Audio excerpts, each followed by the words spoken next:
Hello, Willowbrook family. Today we are reading from 1 Timothy chapter 4. Many years ago, I went to college and I got a degree in music.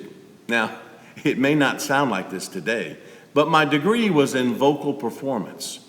And during my years in college, I practiced about 4 hours a day, 6 days a week, for about 4.5 years. And this did not even include rehearsals with any other choirs or other musical ensembles. It was just me, alone in the practice room, working on my voice. Now, you would think that when you study voice, you're taught all these little tricks and techniques to make you a better singer. And that's true. But to be honest, a lot of what you did in the practice room, especially at first, was to correct all sorts of problems and issues with your voice.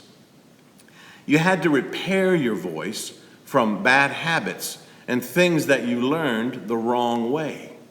I had to unteach certain things about my voice to be able to teach myself a healthy way to sing. And this is very similar to when Paul appointed Timothy to the church at Ephesus. Paul sent Timothy to the church to address all the false teaching that was going on and all the problems that it was causing. He was going to have to unteach certain false theologies so that the church could begin practicing God's truth the right way. And as I painfully learned in the practice room, unteaching the wrong things was a big job.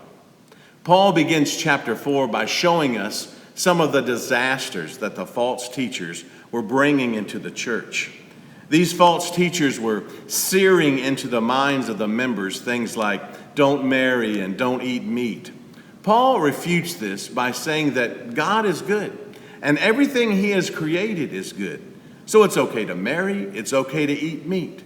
In fact, he encourages Timothy to point all this out to the people. This is what a servant of Jesus Christ does. It was time to unteach the bad and teach good, sound doctrine.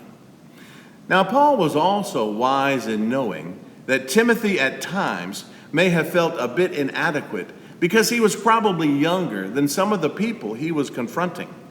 Paul strongly tells Timothy not to allow anyone to look down on his youthfulness. He had been gifted by God to do special tasks just like this. So don't be afraid of it. In fact, Paul also tells Timothy not to neglect the spiritual gift that God has placed within him. Focus on the strength God gave you and not on your perceived weakness. You know, sometimes we spend far too much time trying to strengthen our weaknesses, only to find that in so doing, we weaken our strengths. Timothy was strong and obedient to the Lord, and he took on the difficult and painful task of unteaching false doctrine and teaching the truth. And you know what? It was sweet music to God's ears. Have a great day in the Lord, Willowbrook.